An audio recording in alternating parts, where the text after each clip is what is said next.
entitled A 2022 Review of the Farm Bill, Economic Perspectives on Title I Commodities and Title XI Crop Insurance will come to order. I want to say welcome and thank you for joining today's hearing. After brief opening remarks, members will receive testimony from our witnesses today, and then the hearing will be open to questions. In consultation with the ranking member and pursuant to Rule 11E, I want to make members of the subcommittee aware that other members of the full committee may join us today. I'm pleased to chair this hearing as producers around the country are in different stages of the growing season and dealing with varying weather conditions. Winter wheat farmers in the South are starting harvest, with many dealing with historic drought conditions. At the same time, corn, soybean, oilseed, and sugar beet growers further to the north are still trying to get their crops in amid widespread flooding.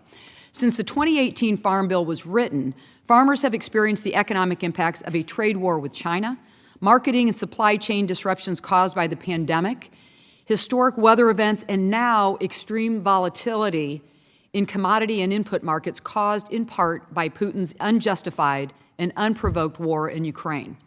In particular, the most consistent issue I hear from farmers and stakeholders back home in Illinois is the price and availability of fertilizer, not only for their production this year, but also what it could mean for next year's crop as well. All of these conditions have had implications for how our Farm Bill programs have been functioning. And our intent with today's hearing is to gather input from this panel of experts on what these conditions have meant for how our commodity programs have worked as a safety net and the role that the federal crop insurance program has played in helping producers manage risk. During the past year and a half, this subcommittee has been focused on understanding the situation on the ground and the needs of our producers. We held a hearing on the efficacy of the farm safety net almost a year ago and heard important testimony from producers, a crop insurance agent, and an ag economist. And it is clear the situation is much different today than it was at that time. And earlier this year, we heard from Undersecretary Robert Bonney about the state of our Farm Bill programs. Today, we have the privilege to hear from a distinguished panel of agricultural economists on the state of play, and I look forward to your testimony. I'd now like to welcome the distinguished ranking member, the gentleman from Georgia, Mr. Austin Scott, for any opening remarks he would like to give. Thank you, Chairman Bustos, and thank you to the economists that are joining us today to share their perspectives on the state of the ag economy and the performance of the farm safety net and risk management tools in the Farm Bill. I would be remiss if I didn't say that the ag economy is the rural economy. And for those of us who live in rural America who do not farm, we recognize the impact of agriculture on our daily lives. Between weather, global events, skyrocketing inflation, and regulatory uncertainty, farmers and ranchers today are struggling to make sound business decisions in the face of extreme uncertainty. The provisions we established in the 2018 Farm Bill were meant to help farmers manage some of that risk. Today, I'm looking forward to hearing from our witnesses about how those policies are working. While all Americans are dealing with the impact of high and rising inflation, I would argue that the farm sector of the economy is the one that's most vulnerable to these impacts. As JFK said, they buy everything at retail, sell it at wholesale, and pay the freight both ways. Many ag commodities are fetching high prices, but the cost of inputs continue to skyrocket. Transportation is more expensive, and labor is increasingly hard to find. Any softening of crop prices could spell disaster for the rural economy because production costs continue to rise. I'm extremely frustrated with an administration who's absolutely tone deaf to what is happening on the farm. Senior officials suggest that the remedy for high gas prices is for more Americans to drive electric vehicles, or the USDA's most recent announcement in which they seek to transform the food system, one rooftop garden at a time. This administration has clearly shown their lack of regard for the full-time farmers and ranchers that produce our food. And instead of going on Jimmy Kimmel, perhaps the administration could remove the excise tax on diesel fuel and reduce the cost of farming. There are certainly many factors that contribute to the skyrocketing production cost, but it's undeniable that many of these wounds are self-inflicted by our current political leadership. Yesterday, I spoke to a farmer that I represent. He told me that during the 2019 planting season, he was paying $2.71 a gallon for truck fuel, $2.08 a gallon for tractor fuel. His quote yesterday was $5.55 a gallon for truck fuel and $5.21 a gallon for tractor fuel. Those increases of 104.8% and 150.5% respectively would be higher had the governor of the state of Georgia not removed Georgia's tax on diesel. Crop protection tools that farmers rely on are under assault from the left-wing enviro activists, yet the Solicitor General filed a brief in the Ninth Circuit that fundamentally undermines EPA's preemptive authority over crop protection tools. The list goes on of the damage this administration is doing. I'm interested in the testimony of our witnesses today, particularly how it relates to the impact inflation and production costs will have on farmers, ranchers, and if our current safety net is inadequate. But instead of only looking for solutions via more federal assistance, the subcommittee also needs to pay attention to policies and actions that increase the cost of growing food and work to remedy that. Thank you, Madam Chair, for convening this hearing. Thank you to the witnesses before us today. I yield back. All right, thank you, Mr. Scott. I will now recognize the ranking member of our full committee, Mr. Thompson, for any opening statements he'd like to make. Chairwoman, thank you so much. Much appreciation to you, Chairwoman Bustos, Ranking Member Scott, and the four witnesses with us today. This hearing is happening at a critical time as it relates to the work of the Agriculture Committee. Farmers are combating incredible challenges as they need to feed, clothe, and fuel this great nation and the world. The headlines of the recent article in the Wall Street Journal tell the story well, such as, quote, farmers feel the squeeze of inflation, end quote, or, quote, farms are failing as fertilizer prices drive up cost of food, end quote.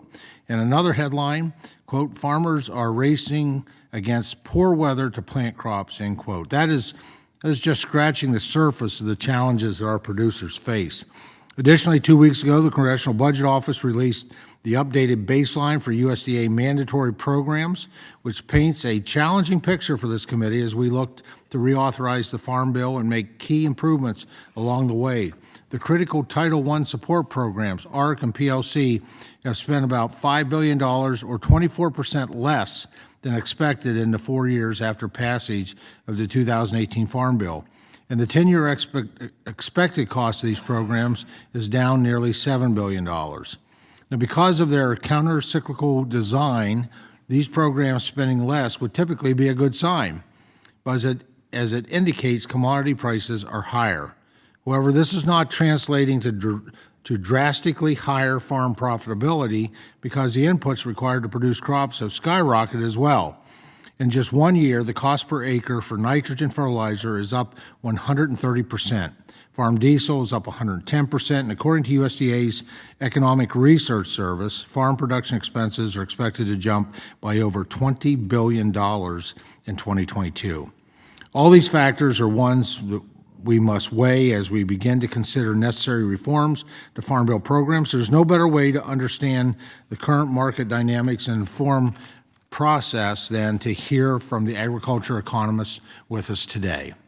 Over the past 2 decades, each Farm Bill has taken a unique route to enactment, whether it was the 2002 Farm Bill that was done early, the 2008 Farm Bill that was vetoed and overridden not once but twice, the 2014 Farm Bill that took 2 years of extensions to get across the finish line, or the 2018 Farm Bill that first failed on the House floor but was ultimately enacted with record support in both chambers in the year that it was introduced.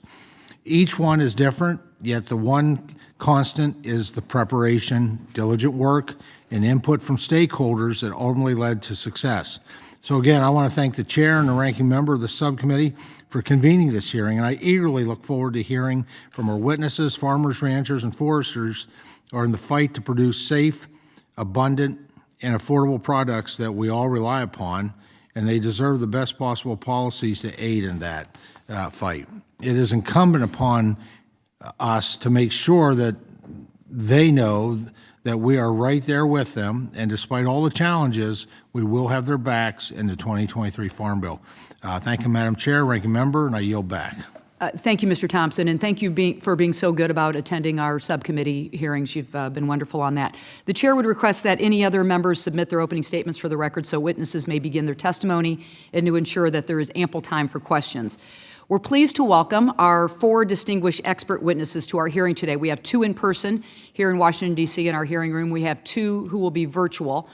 We are going to start with some introductions. I'm going to introduce a couple, and then we've got a couple of our members up here who will introduce a couple of our folks who are witnesses today, and then you will have your opening statements after we start with our introductions.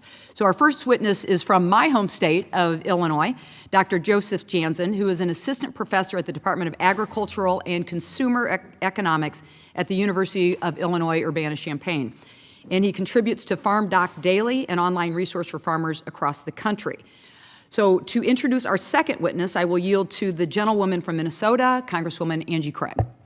Thank you so much, Chairwoman Bustos. I appreciate the opportunity to introduce Mr. Robert Craven to the subcommittee. Mr. Craven is the Associate Director of the Center for Farm Financial Management at the University of Minnesota, where he also serves as an extension economist. In his leadership role with the Center for Farm Financial Management, Mr. Craven has led the development of FinPac, which is a nationally recognized ag credit analysis software. His work to help producers better benchmark their performance and make informed and strategic economic decisions has made a positive impact for thousands of family farmers. He has taught for more than 450 workshops designed to help farmers maximize their financial decisions and effectiveness, including farm management and marketing, and he's spoken at dozens of ag conferences and seminars. In addition to all of this work, Mr. Craven is still involved in his family's farming operation in southwestern Minnesota. Mr. Craven, your work to help family farmers really maximizes the effectiveness of commodity programs and crop insurance, and is incredibly important and impactful. We're lucky to have you in Minnesota. Thank you, Congresswoman Craig. To introduce our third witness today, I am pleased to yield to the gentleman from Arkansas, Mr. Rick Crawford. Thank you, Madam Chair. I want to introduce Dr. Ron Rainey, who is Assistant Vice President of the Division of Agriculture and Center Director for the Southern Risk Management Education Center. Dr. Rainey has decades of experience as an extension agricultural economist with the University of Arkansas, and I appreciate his work for our state and appreciate him being here with us today. Thank you, Mr. Crawford. Our fourth and final witness today is Dr. Joe Outlaw, who's with us here in person, who is a professor and extension economist and who is the co-director of the Agriculture Food Policy Center at Texas A&M. So welcome again to all four of our witnesses today. We will now proceed with your testimony. You will each have 5 minutes. The timer should be visible to you, and we'll count down to 0, at which point your time has expired. If you can honor that as best as possible, that would be great. Dr. Jansen, please begin when you are ready. Chairwoman Bustos, Ranking Member Scott, members of the subcommittee, thank you for the opportunity to participate in today's hearing. My name is Joe Jansen. I'm an assistant professor of agricultural and consumer economics at the University of Illinois, where I'm a contributor to the Farm Doc project. Farm Doc is a leading extension platform providing U.S. agriculture with integrated information and analysis to improve farm business decision-making and policy outcomes. As a member of the Farm Doc team, I've published peer-reviewed academic research and outreach articles for industry and policymakers on commodity market analysis and the interplay between commodity prices and agricultural policy.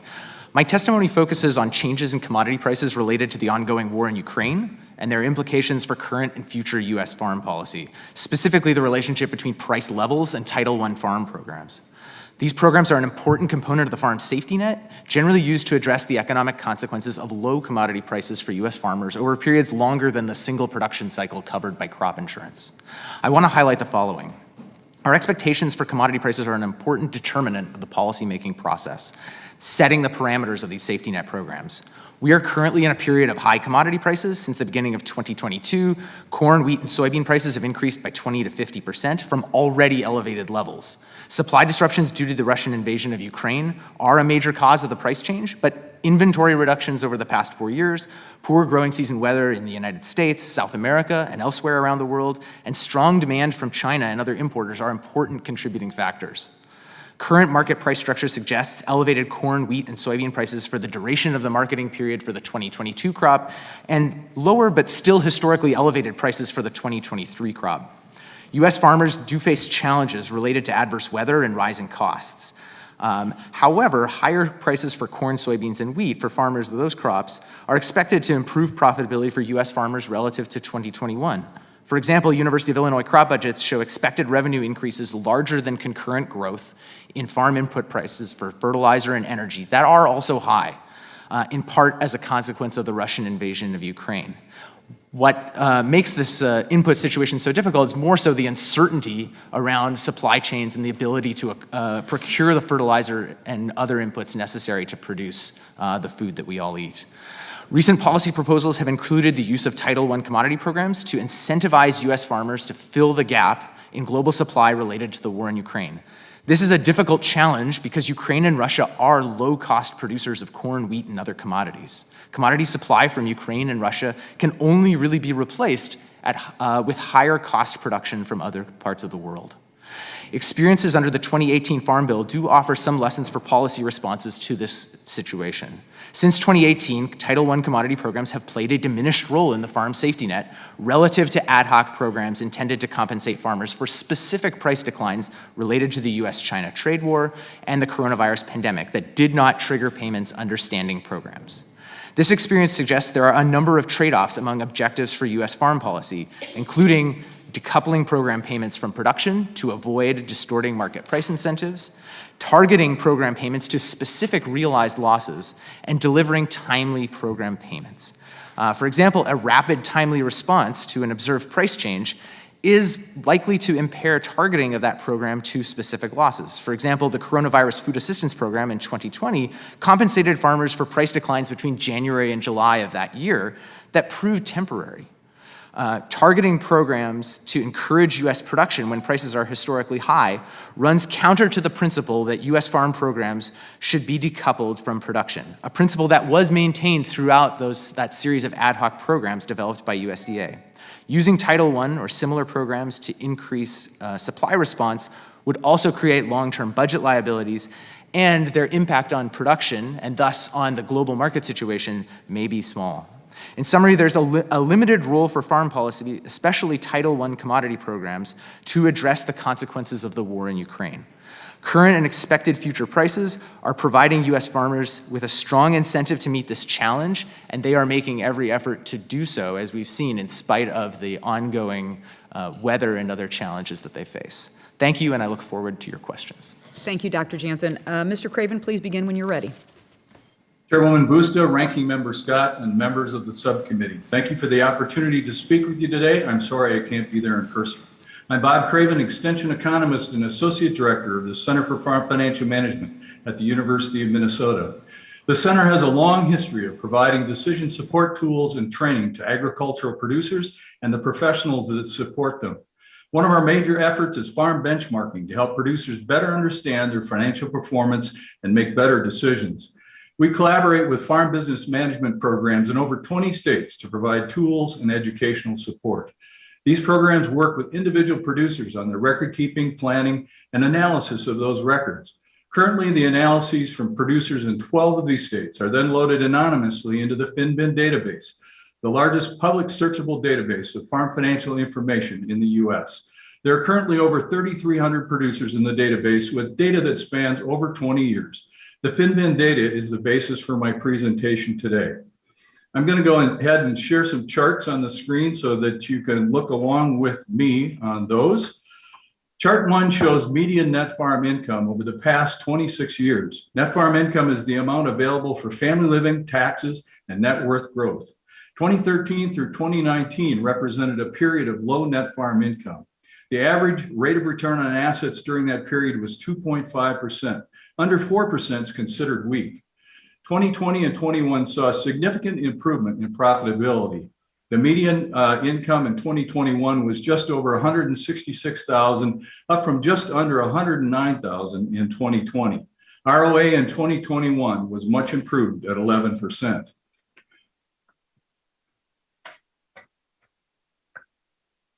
Chart 2, Chart 2 provides the net farm income by different farm types. As you can see, hog farms had an excellent year in 2021. Crop and beef farms also had increased profitability over the past 2 years, but the beef farms in our database always struggle with profitability. Dairy farms did well in 2020, but their net income declined slightly in 2021. Chart 3 shows working capital as a percent of gross income. This is a measure of the liquidity or the ability of the business to meet short-term financial obligations. It's the first line of financial defense in low-income years. Over 30% would be considered a strong position. Crop beef and hog farms all improved their liquidity position substantially over the past 2 years. Dairy farms showed only a slight increase in 2021, but they're in a much stronger position than they were at the end of 2018. Chart 4 shows average net farm income displayed in the blue bars. We're using averages here. Median values were provided in the charts above. Government payments are displayed by the red line. We have included PPP loan forgiveness in government payments, which had a significant impact on the payments for 2020 and 21. From 2007 to 2013, there was little variability in government payments. Many of the payments at that time were from direct programs. ARC and PLC were first introduced in 2014. 2015 through 2019 were very low income years for Midwest farmers. So in those years, government payments made up a substantial percent of net farm income. This chart shows that 2020 would have also been a low income year had it not been for COVID-related ad hoc payments. Chart 5 shows the breakdown of government payments by type. The maroon portion of the bars represent ARC and PLC payments. The purple bar represents what I've termed ad hoc government payments. In 2020 and 21, this includes PPP loan forgiveness. Certainly ad hoc payments and PPP were a significant portion of support from 2018 through 2021. The low ARC PLC payments in 21 reflect good yields and commodity prices in 2020. The final chart 6 shows net farm income and government payments by different farm size. The lower axis is gross farm income in thousands. Government payments increase as farm size increase, but as a proportion of net farm income, it decreases. In 2021, for a farm that grossed $100,000 to $250,000, government payments comprised 31% of net farm income. For operations grossing over $2 million, it was only 20%. In conclusion, our data illustrate that traditional commodity programs have not provided the major part of the support to react to the shocks that have hit commodity agriculture in recent years. Ad hoc programs filled in the gaps. In recent years, both Title I commodity and ad hoc programs have been an important safety net for agriculture producers. If you have additional questions about the data in FinBin, don't hesitate to reach out for me. Thanks for your time and attention, and I look forward to your questions. Thank you, Mr. Craven. Dr. Rainey, please begin when you're ready. Madam Chairwoman and committee members, thank you for the opportunity to present here today. My name is Ron Rainey, and I'm humbled to provide input into this important deliberative process. I have almost 3 decades of experience working primarily as an extension agricultural economist across the food value chain with the University of Arkansas, our state's flagship land-grant university. I currently serve as Assistant Vice President of the Division of Agriculture and Center Director for the Southern Risk Management Education Center. Farmers across the South continue to adapt to the challenging agricultural environment made worse by the pandemic, current microeconomic trends, climate variability, and disrupted supply chains. The growing challenges of inflationary pressure and supply chain issues will push 2022 net farm incomes lower as a result of sharply higher costs of inputs, particularly fertilizer and fuel. Increasingly, adverse weather events are creating additional hurdles for farms that challenge farm viability. Many of our specialty crop producers have limited crop insurance options, and the added cost sometimes results in minimum risk reducing strategies being implemented on their farms. The number of insurance products that have been made available has expanded in recent years. For example, whole farm revenue, dairy margin, forage, to name a few, but still gaps in coverage remain. For example, the poultry sector, which is the largest single agriculture industry in many southern states, is dominated by contract production. Yet contract growers have virtually no access to insurance products. Even where newer insurance product offerings are available, a lack of understanding on the functionality of a number of these more specialized products is a persistent problem that hampers use of crop insurance. The Ag Risk Protection Act of 2000 authorized the Secretary of USDA to carry out the program, the Partnerships for Risk Management Education. Under this authority, NEPA partners with 4 regional extension risk management centers to carry out a nationally competitive grants program, Extension Risk Management Education. The Southern Risk Management Center at the University of Arkansas has been part of the ERME program since 2009, serving the Southern region. SRMEC's goal is to empower producers to manage risks and to understand and manage their ability to understand those risks and increase profitability of Southern agriculture by delivering programs designed to change risk management behavior among key producer populations. The center annually manages $2 million in competitive grants that seek to empower producers to manage risk on their individual operations through educational offerings, primarily to land-grant institutions, those faculty, and community-based organizations as well. We offer 2 grant programs. One focuses on a full range of risk management activities and tools, and the other seeks to enhance the use and understanding of federal crop insurance. The ERME program routinely collaborates with Risk Management Agency to promote RMA resources and to engage with its regional offices on ways to engage and support our farmers and ranchers. Both programs collaborated to jointly develop and distribute a primer, Introduction to Risk Management Education, which is a publication that details a consistent approach that across the 5 risk areas that we address: production, marketing, finance, legal, and human. The Southern Center also has ongoing conversations with crop insurance industry, individual companies, National Crop Insurance Services, and the Crop Insurance Professional Association on ways to collaborate on company agent trainings, as well as on ways to engage with our farmers and our ranchers. SRMEC is working with partners across the region to offer continuing education credits to enhance crop insurance industry stakeholder understanding of emerging issues in agriculture and best management practices for engaging diverse producer groups.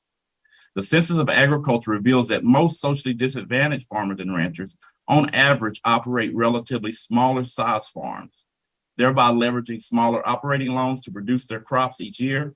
It should be noted that USDA program historical equity and access issues have played a significant role in limiting the opportunities for socially disadvantaged farmers and ranchers to gain economies of scale, increasing their farm size, and investing in an innovative or new machinery.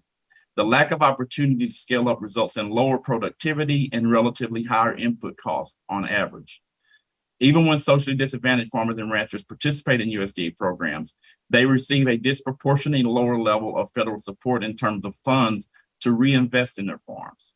The cumulative impact of these lower support levels over an extended period of time results in real differences in terms of size of operation, equipment facilities, and seriously compromising the viability of socially disadvantaged owned operations.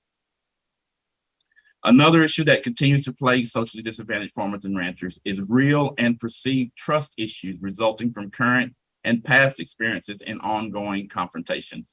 For example, there are a number of producers who refuse to enter a USD office even in 2022 because of fear based on past experiences of disparate treatment, of the ability or probability of losing their land or being foreclosed on a loan under what they would feel would be less than fair conditions.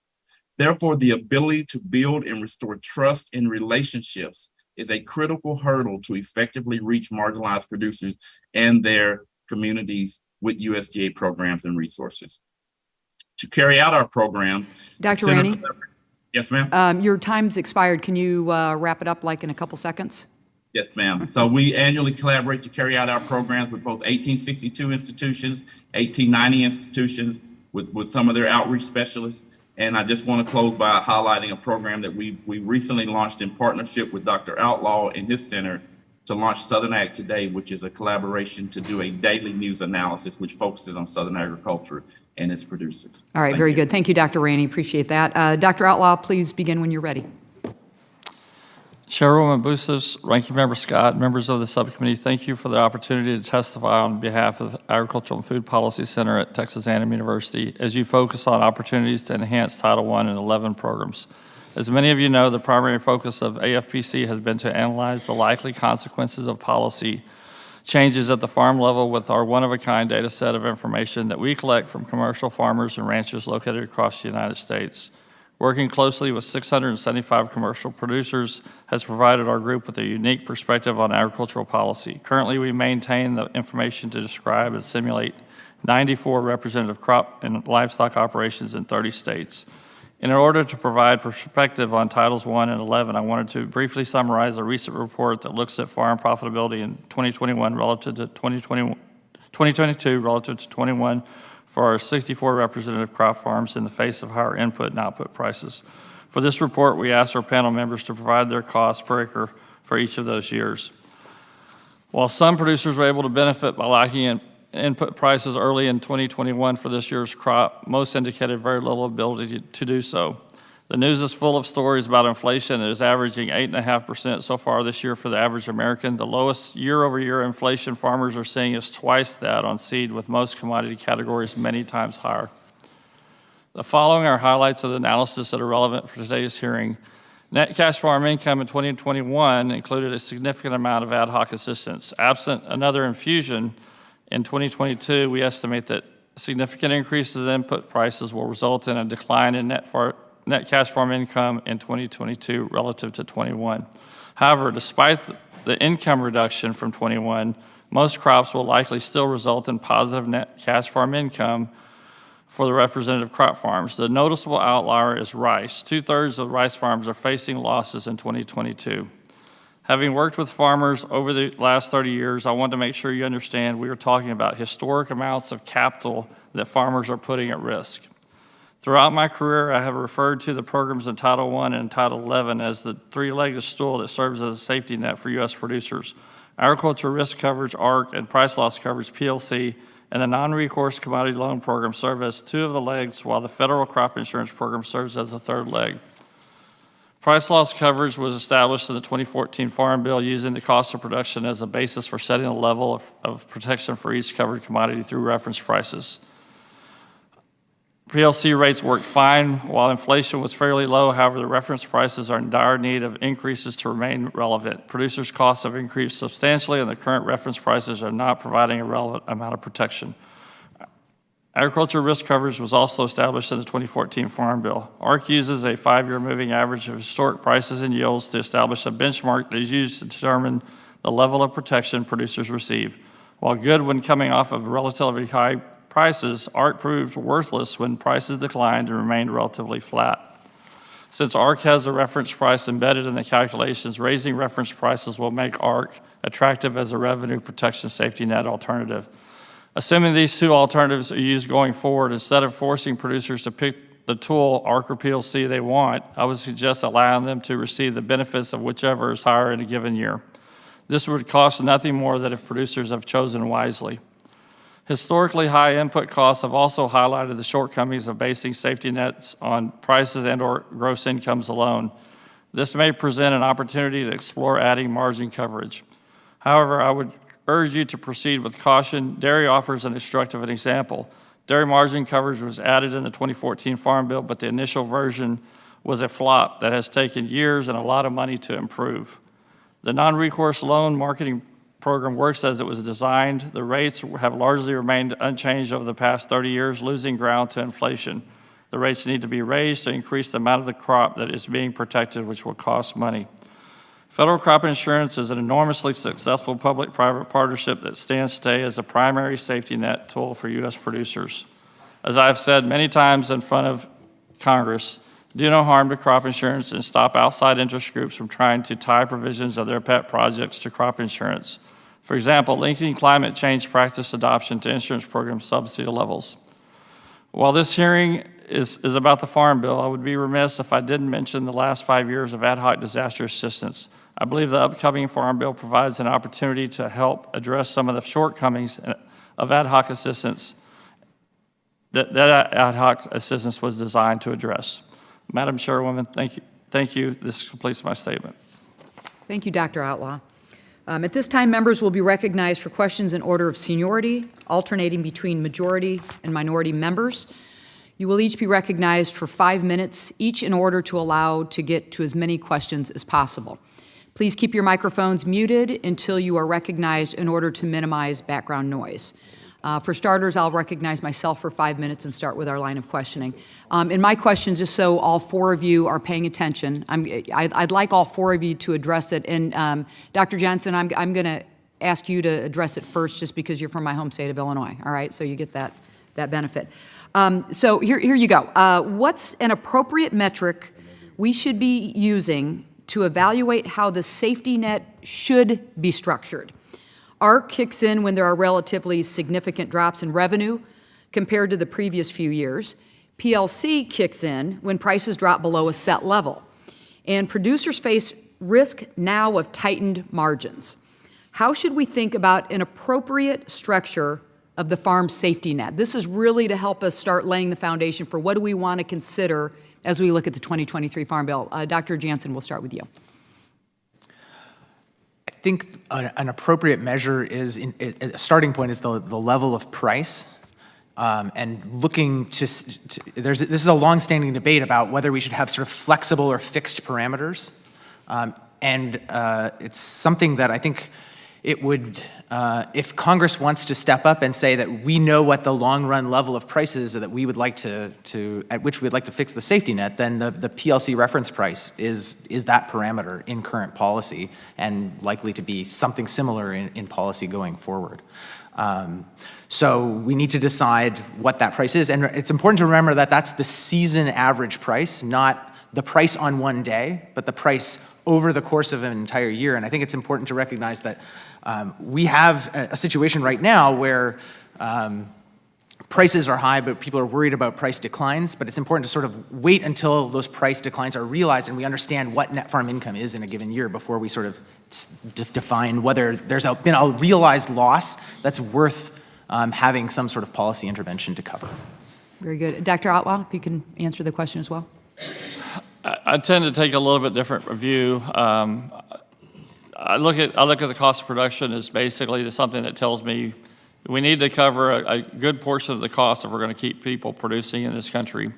And one of the things that our center has done for various members of Congress over time is look at a lot of different ways at trying to attach escalators to the reference price, for example, that would take into consideration cost increases, and so that producers wouldn't be caught flat whenever prices. What we know is going to happen, Mrs. Chairwoman, is that the prices are going to decline, but the input prices are going to stay up for a while, and they always do, and that's going to leave people in what we call a cost price squeeze, and so either looking at some sort of margin or building in the ability to ratchet up the reference price with costs is my suggestion. Thanks, Dr. Outlaw. Dr. Rainey, is there anything that you would have to add to either one of those responses? Again, I would focus in on the comments made by Dr. Outlaw. I think that the margin, because just focusing on price, you get in the situation we have now where our input costs are increasing and inflationary pressures, and so you're going to have some intense pressure where that safety net will be weakened. Thanks, Dr. Rainey. And then Mr. Craven, anything else to add? I would just second Dr. Outlaw's comments. You know, we've looked at cost of production for corn in Minnesota for 2023, and it's $5.18, which is a long ways away from where we currently have our in reference prices. Okay, very good. Dr. Jansen, I'm going to address my second question to you. Appreciate you sharing your insight on what you shared about commodity prices and the implication of Putin's invasion of Ukraine and the current and future farm policy. You talked about how the recent increases in commodity prices are expected to be larger than growth in input costs for corn, soybean, and wheat farmers for the marketing year of the 2022 crop. Coming into this growing season, and with the uncertainty producers have faced over input costs and market prices, can you talk about the sort of considerations that farmers are making in their inputs for this year and looking ahead to next year? Right. There is, I think, tremendous uncertainty, and the capital required is massive. And those put everyone on sort of a little bit of unstable footing. The question, I think, for this, under the aegis of this committee, is related to, well, what losses have occurred? And as of yet, those losses are not yet realized. We do have a crop insurance program that will step in the situation where production declines occur because of weather or other things beyond the control of the producer. That safety net is in place, and we have to let that safety net play out. We could talk a lot deeper about this, but with the time expired, I will now recognize the gentleman from Georgia, Mr. Austin Scott. Thank you, Madam Chair. And Mr. Craven, when you put that number up there on the ad hoc assistance, I assume that include the USDA food box program. Is that correct? Yes, that's correct. Okay. We didn't differentiate, so the ad hoc included PPP loan forgiveness, the WIP programs, CFAP, the QLA payments. So there was a long list of payments that were in that ad hoc category. Okay. I do, I'll ask staff to do this, but I would like to see that chart without the food box and other things in there, simply because I do know farmers who are literally herring their crops under, and had it not been for the food box program, where we did some unusual things, where we actually purchased the commodities from the farmers and delivered them to the American citizens, I can tell you we would have had a lot of hungry people inside this country. And I do think that as this committee pushes forward, if we deal with the crop insurance system in an appropriate manner, then there, for the majority of the time, should be less ad hoc assistance, including disaster assistance, if we get the crop insurance program correct. Would you agree with that as economist? That if crop insurance is handled properly, that we would need less ad hoc assistance? I would agree with that. And, I didn't talk much about crop insurance in my presentation, but That's fine. Certainly I think that's a basis that almost all producers rely on, at least commodity producers, in terms of the first support net that we have out there. Let me mention, we've talked some about Russia and production cost. One of my farmers sent me these numbers. In May of 19, he was paying $248 a ton for nitrogen. In May of 22, just a few days ago, he paid $682 a ton. I think as we talk about Russia and even Belarus, we have to remember that Russia's the #1 producer of nitrogen, and Russia and Belarus are number 2 and number 3, I believe, in potash production, which we all depend on for the yields that we have in this country. And so as we've touched on higher operating revenue in 22, we have to have a long-term outlook for production agriculture inside this country. And so the 22 forecasts are based on expected yields.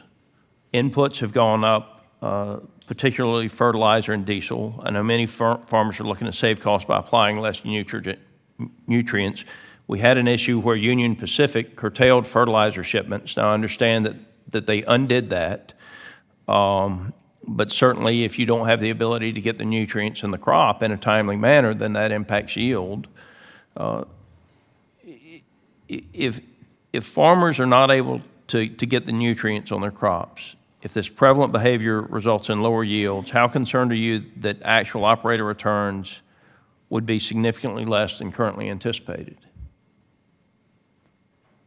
Dr. Outlaw? I'm very concerned. Aside from price, weather concerns around the country are still making it where some crops are not even in yet. So the producers that we deal with reach out to me on a daily basis talking about the fact of individual instances of not being able to get different inputs, whether it be chemicals or nutrients. And this is a real challenge, and it's going to prove to be a challenge. Farming is an extremely difficult thing to do, even though they make it look easy at times. And if we have any kind of weather blip, we're going to not have the yields. And as was stated earlier, we're going to have even worse price situation than when we thought. Well, I think navigating over the next year is going to be difficult for our farm families, but we have to have a crop insurance system that's going to allow them to navigate over the next decade. I don't want my country to become dependent on foreign sources of food, and I don't know any American that does.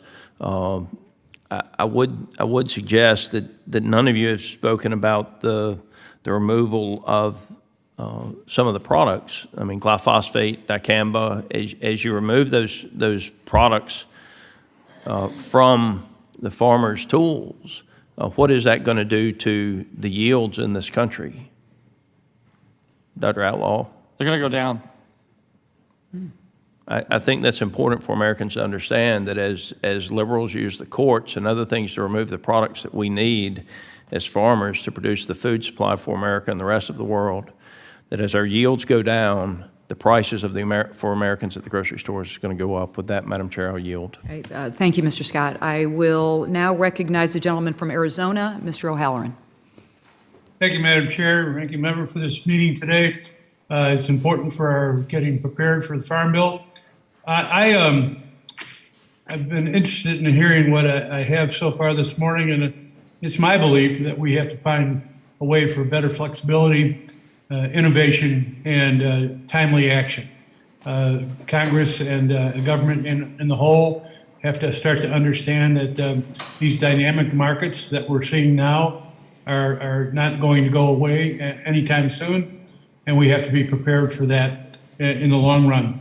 And that means being on our feet and ready to move instantly in many cases as the world changes and climate changes. Arizona has experienced the worst drought the region has seen in 1,200 years, and it's going to get worse. The arid climate and skyrocketing temperatures have only worsened since we passed the 2018 Farm Bill, and it is essential we update critical safety net programs to reflect these changes. Nationally, producers are contending with high fuel and fertilizer costs. On top of this, producers are facing extreme drought conditions, run the risk of ultimately not being able to grow their crop because of soaring temperatures and wildfires. In fact, my last time in the district last week, as I went around it, it's probably, I've lived in Arizona now for 28 years. I've never seen conditions like this, and with no relief in sight, whether it's the Southwest or the South or anywhere else in our great country and the world, we have something that has to be overcome, and we can't do it by half measures. So, Dr. Outlaw, because of more frequent and severe weather events, Congress authorized an ad hoc disaster assistance to supplement crop insurance and support uninsured producers. And how are producers in drought-stricken areas faring in the current state of the farm economy? Well, specifically due to the program you mentioned, y'all had passed WHIP and then WHIP Plus, and then the new program that recently was rolled out is going to provide a lot of protection, which will help producers when they have had a loss, and it will help cover a portion of the deductible that they don't get paid on. So that's been a very important aspect of the programs. Thank you. And another question, and are crop insurance and disaster programs adequately supporting farm incomes affected by drought? Well, I'd have to say they are, because crop insurance is very strong, and the way it works, most of the commodities, the price that establishes the amount of coverage is adjusted off of the futures market, which on an annual basis is really good. When prices are moving up, we have a lot of protection. So producers have a lot of protection through their products right now. And then with the new ad hoc disaster program that's going to pay part of the deductible back because of some sort of loss, one of those being drought, then they're going to be made less. They're going to be made more whole is the way to say it. They're not going to be made whole, but more whole. Thank you, Doctor. And Dr. Rainey, Arizona's 1st Congressional District is home to many rural and tribal communities that you know about, and many may not always have easy access to risk management programs. Could you please talk about the work the Southern Risk Management Education Center does to help underserved producers manage their risk and the type of outreach the center does to these communities? So we provide grants to actually hold face-to-face outreach trainings to help explain those different insurance products to the various groups, farmers and ranchers that are interested in them. We try to make connections with risk management agencies so that there's an additional agency there to help make the connections to some of the companies and the agents to talk about the different products and services that are available. So we're there as an educational endeavor to try to make those connections, to make that process more transparent, so that our farmers can not only understand the environment that they're facing, but understand the specific tools or what may be best for them to use, what insurance product would work best for them. Thank you, Dr. Rainey, and I see my time is almost up, and I yield. Thank you, Madam Chair. Thank you, Mr. O'Halloran. I now recognize the gentleman from Pennsylvania, the ranking member of our full committee, Mr. Thompson. Madam Chair, thank you so much. First question, is, Dr. Outlaw, in your testimony, you mentioned the potential for Congress to explore a margin program. That's a concept that I've been interested in, as by and large dairy producers in Pennsylvania have been pleased with how the dairy margin coverage has functioned after we made key improvements in 2018 Farm Bill. Could you perhaps explain a bit further on how something like that might work for row crops? In particular, what would be the benefits of a margin-based program versus a support based on price alone? Well, clearly, the benefit is that it would take into consideration both the cost side and the revenue side, where we're largely have protected the revenue side in this country. That would be one of those things that I would hope that you would ask our center to look into for you, or for this committee, and so that, because it would, on the surface, it sounds relatively easy. I know that those of you that were involved in the dairy know that it took a little bit of time to get it to where that worked well. Yeah.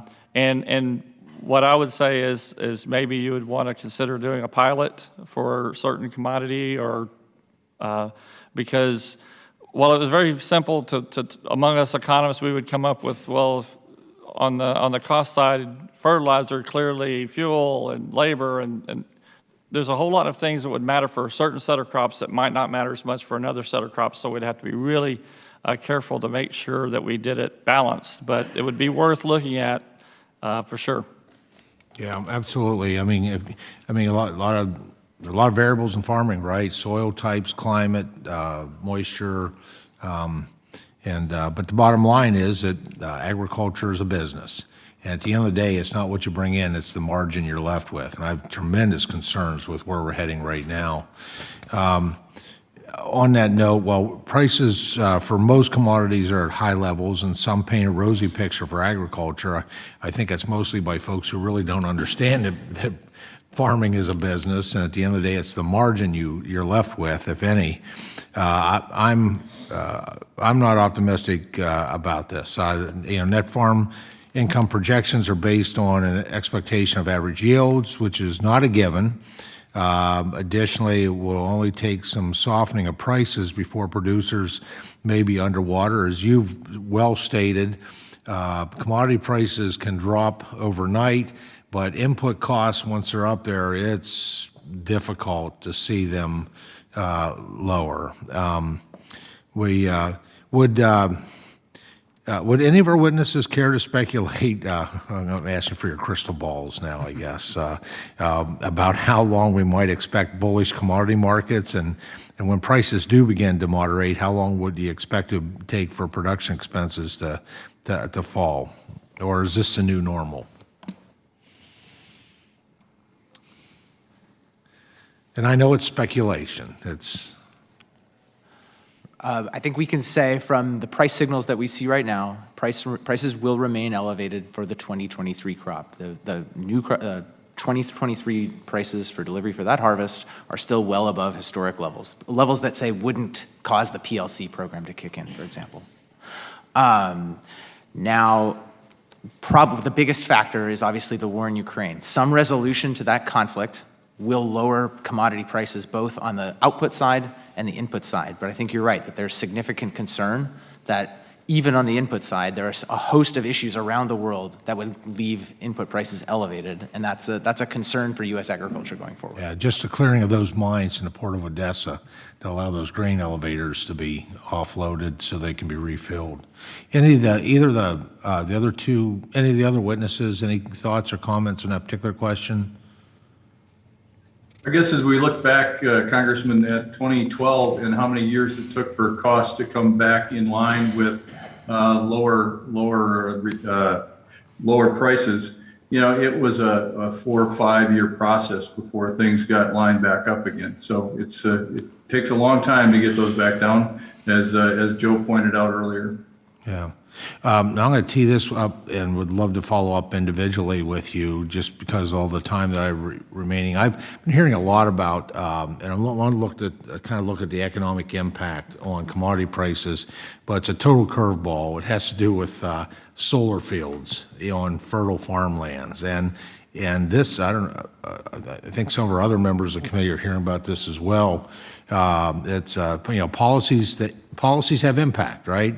And recently hearing a lot of discussion and concern that government policy is incentivizing placement of solar farms on fertile farm, not marginal, but fertile farm land, driving up the competition for leasing acreage. And that's really important for our young and beginning farmers.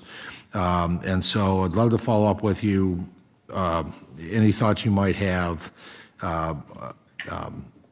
in writing or in person, if this is or could be a significant input cost variable going forward, just the cost of acreage. Thank you, Madam Chair. All right, thank you, Mr. Thompson. I now recognize the gentleman from Florida, Mr. Lawson.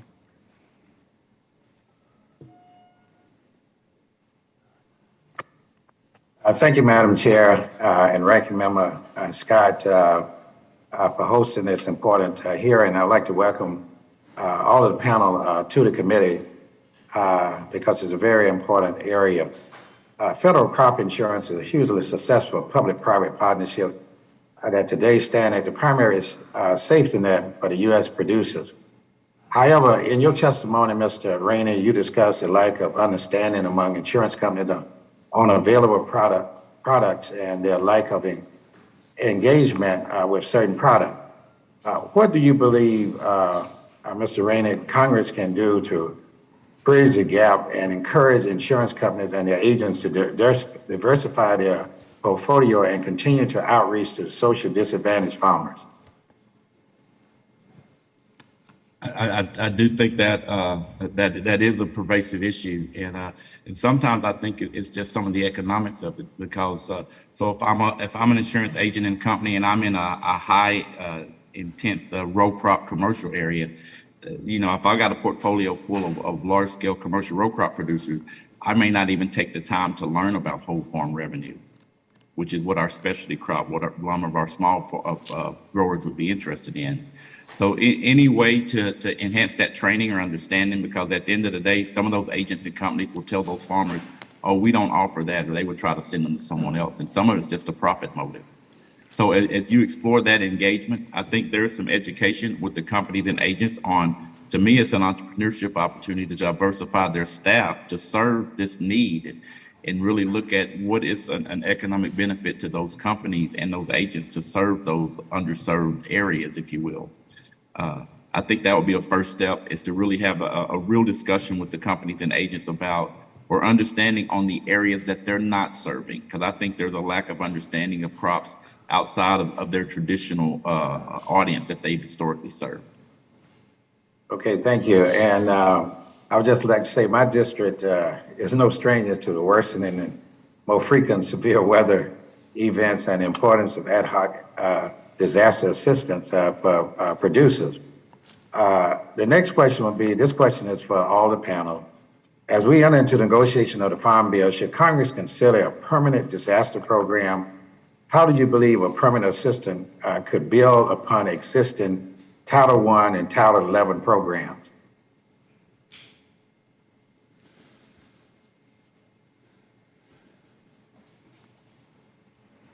This is for the panel. I'll take the first shot. Thank you. In general, the crop insurance industry and the products that are available are sufficient. What we have found over time is that natural disasters don't worry about what policy you bought. And so it has been a case where there has been added help provided to cover a portion of the deductible area.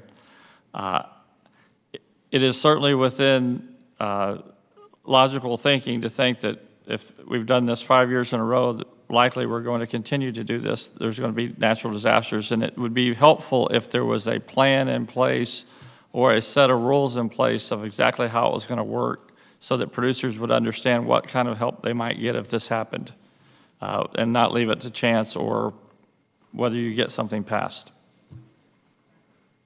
Anyone else like to respond?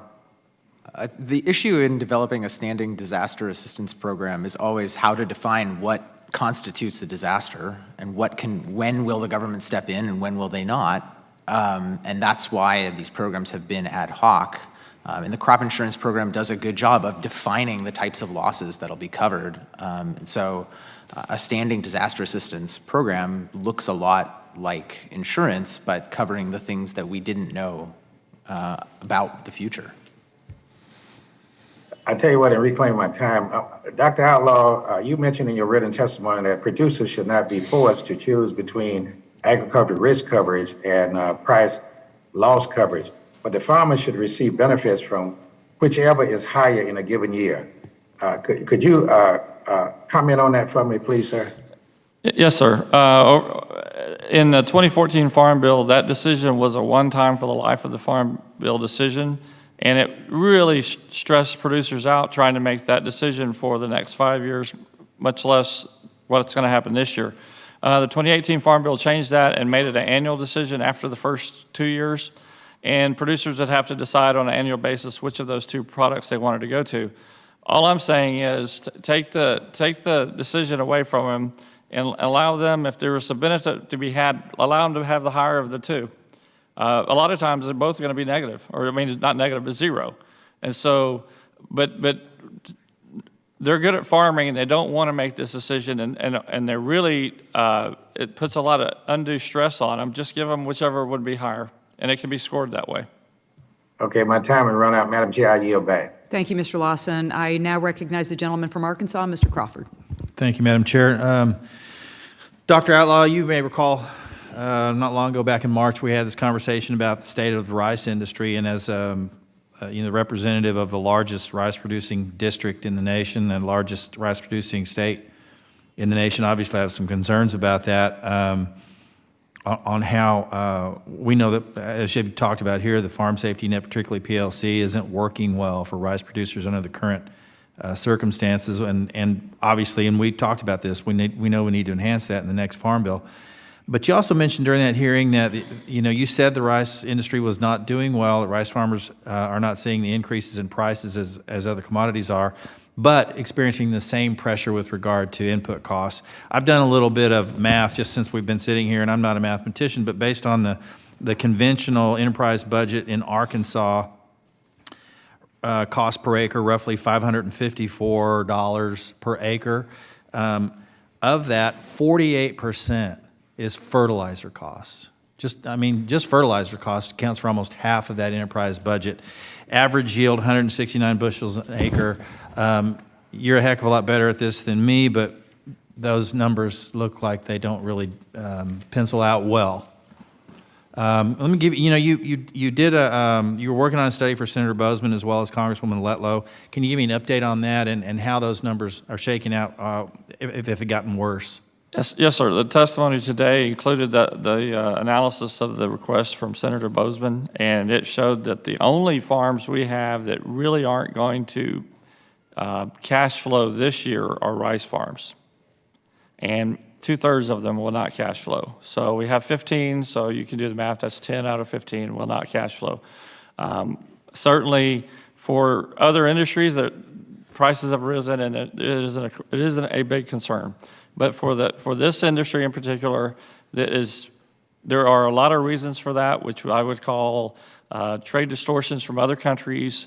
There's a lot of reasons why rice is different, but certainly I would think that there would be cause for this body and the larger body to do something for rice starting this year. And what would you suggest? Because, we can spitball about ideas that to help, crop specific. Rice is one of those that is kind of a staple item outside of the United States. So we rely and we look to foreign markets to move our rice. In fact, we're not one of the biggest rice producing nations in the world, yet we're in the top 5 in exports. Is that not true? Yes. So what do we do to enhance that? I mean, should we put a little more emphasis in our trade relationships with regard to rice? I know it's a sensitive area, particularly in Asia, but I mean, what would you suggest? And in the absence of, we're not going to reauthorize a farm bill today, but what could we do? Well, certainly, holding other countries accountable to what they've agreed to do in trade negotiations is number one, and I think that there's a couple of particular we could talk about.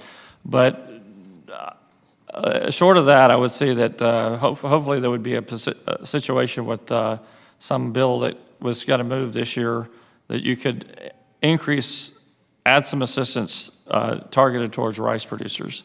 I don't usually say those types of things, but this is completely different than for every other crop.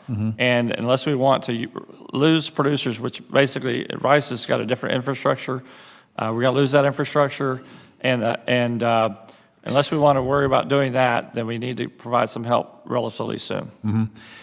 Relatively soon, and what type of help would we be talking about? Now, we mentioned in our last visit in this room, we talked about the potential for indexing production costs. When the Farm Bill in 2014 was implemented, we were basing that on 2012 figures, so we were already 2 years behind. But we made the mistake of not indexing those production costs.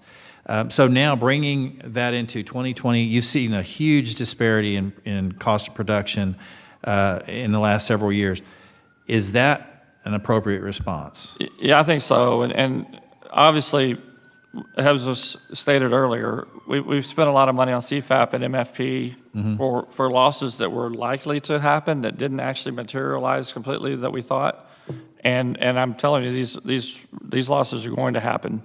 And so specifically the mechanism to do it, I think that you could use some of the formulas from CFAP in particular and adjust them and get some money to producers. Thank you. I've run out of time, but I appreciate your input. Thank you. Thank you, Mr. Crawford. I now recognize the gentleman from Georgia, Mr. Allen, for 5 minutes. Thank you, and appreciate this hearing today. Obviously, it's timely because I had the folks with Farm Bureau in my office yesterday, livestock folks, and now we have a shortage of hay because of the drought. And so I don't know, every time we turn around, we've got another emergency. But Chairman Bustos and Ranking Member Scott, I thank you for holding this important hearing and to talk about these threats, particularly to our food supply. As we come closer to the time when Congress will write a new farm bill, it's important that we hear from all of you on how these programs are working for our farmers and what improvements need to be made. I believe that our main approach to writing a new farm bill should be a cautious one. The years since 2018, when the most recent farm bill was signed into law, have been so chaotic and unprecedented, not only from the overall economic picture in this country, for example, the war on fossil fuel, and now it appears there's a war on agriculture. We shouldn't make major changes to Title I and Title XI programs unless we are able to fully evaluate the potential consequences of those changes. Before turning to questions, I'll make one final comment. Though commodity prices are high right now, input prices are rising even faster rate, and of course, we've heard that in your testimony. If my farmers have no way of protecting their margins, we could have another 1982 here, which was the last time that we had unprecedented inflation and a lot of guesswork on how, so many surprises out there. And coming from the business community, surprises are a real problem. Dr. Outlaw, again, I thank you for your testimony. It's particularly timely when I'm hearing from all my farmers about the rising input prices right now. Can you talk more about how we might better protect farmers and deal with this, all of these changes? Now, obviously, the war in Ukraine, we can all say, gosh, I wish we'd have done more to prevent that. Because now we're seeing the repercussions of it, and frankly, I don't know why the world's sitting around allowing one country to cause famine throughout the world. I mean, there ought to be repercussions for that. But at any rate, have you looked at any options as what we can do with the present situation? Well, yes, sir. Our group has looked, over time, we have been asked by various members of Congress to look at indexing up the reference prices to more closely account the cost changes that their producers are dealing with. And so we have done that a lot of different times, and it is difficult to do, and it's difficult to do in real time because most of the official data we would get from USDA is lagged and things like that. But certainly it's worth looking at, again, specifically in this environment. Has been brought up a couple of times about margin protection for crop producers. That would include both the price side and the cost side. While it's complicated as anything we do, anything worth doing, the protection measures that we use is going to matter a lot as we go forward. So just because it's complicated or hard to do doesn't mean we shouldn't look at it. Well, you know, from my economic experience, supply and demand is what guides everything. We know because of events around the world that demand's going up. And of course, I think the world is going to be looking at the United States to put forth every effort to make sure people aren't starving to death. That's going to require farmers to, for bigger yields, borrow more money, farm more acres, and so where, as far as demand, have you made any projections on what this thing could look like? In particular, our group works with FAPRI out of the University of Missouri to do that side of the national and international price projections. But having done all this for 30 some odd years, like Joe said earlier, these prices are going to come down. We can't anticipate what's going to happen with the war stuff. That's the only reason why I would be sitting here saying I have no idea. So how are prices going down if demand is exceeding supply? One of the things that will happen we had high prices before Ukraine, and the reason why was because we had droughts around the world and other problems. Those are going to get satisfied a little bit, and then Ukraine won't be quite as a problem, I think. Right. Okay. As far as a lack of agronomic inputs, a lot of my farmers have signed on to a petition dealing with that, and I'm about to run out of time, but the 2022 MPCI policy, could you comment on that proposal? I'm not sure I heard exactly what you said, so I'm not saying farmers in my district have signed on to a petition which requests that a lack of agronomic inputs be included as covered peril under the 2022 MPCI policy. Can you comment on that? I would say that. Why don't we give you time to answer that later? The time's expired by more than a minute, so I'm going to go ahead and move on. Thank you, Mr. Allen. I now would like to recognize Mr. Mann from the state of Kansas for 5 minutes. Great. Thank you, Chairwoman, for allowing me to ask questions, and thank you for hosting this hearing. You know, President Eisenhower was from Kansas, grew up in my district, and he used to say that farming looks mighty easy when your plow is a pencil and you're 1,000 miles from a cornfield. And there's a lot of truth in that. I think, we're having a lot of conversations about the input side, which is what we need to be talking about, the biggest issue facing the 1st District of Kansas today and moving forward. I think we've got to acknowledge that, to a large degree, this is self-inflicted. Meaning this irrational war on fossil fuel is the basic reason we've seen these input prices increase. It's also self-inflicted because this war against our chemicals. And how modern-day agriculture works. Just makes no sense, the policies that we're pursuing. So that happens, and then things come along that may or may not be within our control, like Ukraine, that just exacerbates the problem. So I think we got to acknowledge that. We all know this crop insurance is absolutely vital, and it does two things. It benefits farmers, but it also benefits Americans because we've never had to rely on another country for our food supply. We get that wrong. The whole world looks entirely different. Certainly, our country looks different. And I know we've talked a little bit about this, but for you specifically, Dr. Outlaw, given the ability to make some changes to crop insurance this year, and I think we need to use a scalpel and not a sledgehammer, but what specific changes would you make, would you advise that we consider making to the crop insurance program in this next Farm Bill? Really, I don't have very many changes other than there's a situation right now with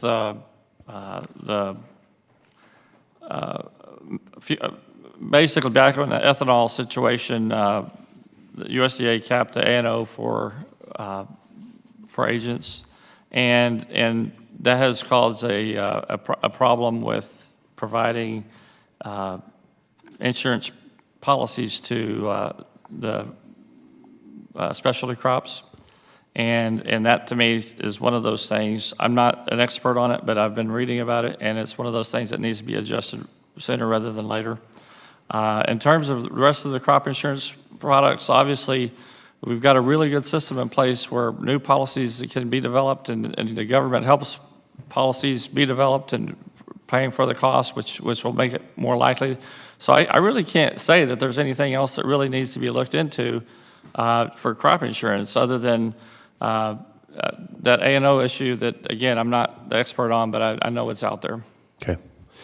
Based on recent drought monitoring indexes in Kansas, we have some areas that are 10 to 15 inches behind annual rainfall this year. So areas of the country, certainly severe drought, which is leading to less forage, less hay, less ability to feed for our livestock producers who also are facing, record inputs. Question for you, Dr. Rainey. Can you speak more to the value of the current risk management products available to our livestock producers? I think that they've been enhanced recently. I still think that there is, as farmers learn of these products, I think there's opportunities for technical assistance to help enhance the understanding and how to use those products more effectively. I think if you're going back, you were talking about in general crop insurance, I think that the metric is protection to the farmers and ranchers. And as we look, and sometimes we can look and see whether a product is being used or not, and actually just do some follow-up and feedback to get some feedback on why products aren't being used. And sometimes that's the indicator of that lack of understanding or additional work being needed to change some of the parameters of the program. Great. And so I think that especially, I've heard a lot of success stories from a lot of our livestock farmers in terms of the forage, in terms of drought products that have been advanced, that are really helpful as we see this enhanced issues with climate variability. Yeah, thank you. Lastly, I just say, while we're discussing these tools available to farmers and ranchers across the country, I think we also have to take a moment to discuss the impact of some of the administration's proposed changes to the tax code. Specifically, President Biden's most recent budget once again included eliminating the stepped-up basis. It also includes imposing capital gains taxes on farms, ranchers, and businesses that have been held in a family for over 90 years or more. I'm calling this the farm killer tax because it would destroy the livelihood of producers across the country. Dr. Outlaw, my last question would be for you. Have you examined the impact of changes to the tax code would have on farms and ranches, and can you expand on what an elimination of the stepped-up basis or the new farm killer tax would mean for farm country? Yes, sir. We actually did a study at the request of Ranking Member Thompson and Senator Bozeman last year that across all of our 94 farms, 98% of them would be affected by elimination of stepped-up basis at an average cost of $750,000 extra in tax. Yeah, once again, in my view, stepped up, or this would be, self-inflicted nonsense, and we got to make sure we don't let that happen to our ag producers. So thank you. With that, I yield back. Thank you, Mr. Mann. I now recognize Mr. Rouser from the state of North Carolina for the next 5 minutes. Thank you, Madam Chair, and I appreciate our witnesses being here today very much. Energy and food are both critical to our national security, and not just that, everybody's survival. Basic survival.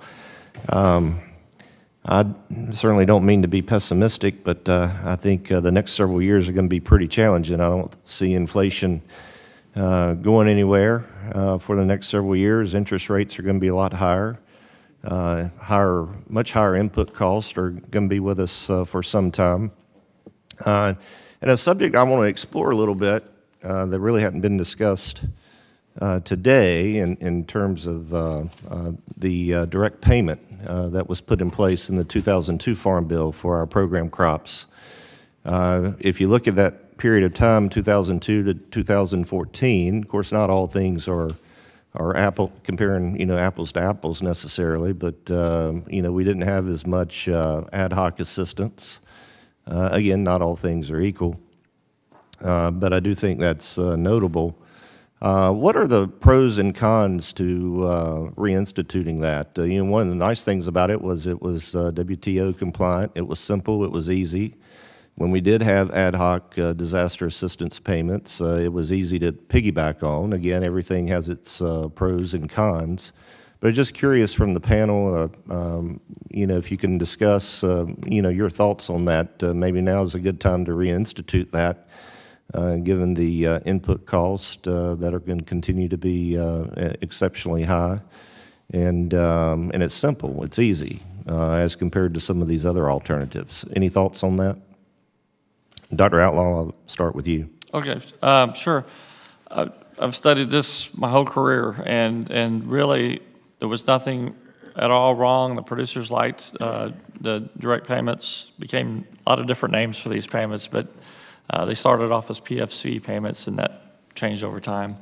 But really, what happened was that we had a series of good years in agriculture, and they were very hard to defend, giving payments to producers when they didn't need them, and didn't need them, and so people were thinking about this, going to a situation, and it was brought up a number of different times by different people on, could you trigger it? Could a trigger be put in place so the fixed payment comes if things are needed, and that doesn't happen if it doesn't trigger again? That makes it kind of a counter-cyclical payment, but at least it's a fixed amount the producer would know they were going to get. It's been looked at a lot of different ways, but I don't want to take all the time, but in my opinion, the public opinion of giving producers money when things got good is what ended that program. Sure. Well, obviously, we're in a different environment now, so, ground might be a little more fertile. Any other comment or thoughts? I think it just speaks to the issue of targeting that I mentioned in my testimony, the idea that the demand for assistance tends to be greater at different times, and the demand from producers for assistance is stronger in certain times than others. And if you provide payments in times when that demand is low, that's not going to achieve the policy objectives that we want, which is to keep farmers going through those tough times. Any other comment from any other panelist? I guess, Congressman, in the material I presented, the ARC PLC payments remained relatively flat through the last 5-6 years. In fact, it's down in 2021.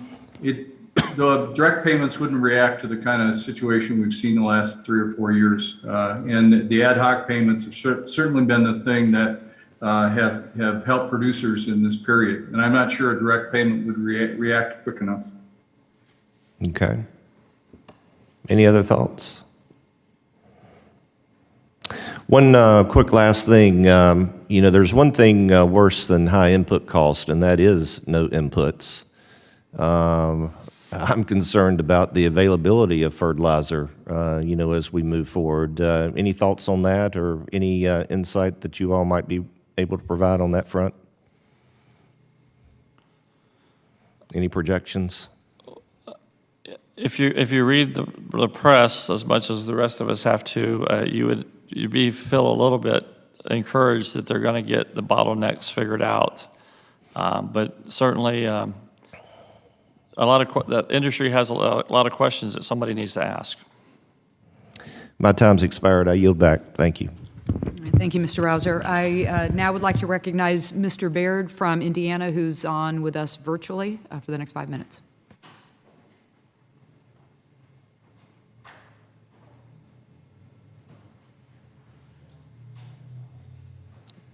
Mr. Baird, your camera is off. Oh, it looks like maybe it's on now. If you can unmute. Thank you, Madam Chair, and I really appreciate the committee. I appreciate this hearing, and I always learn something.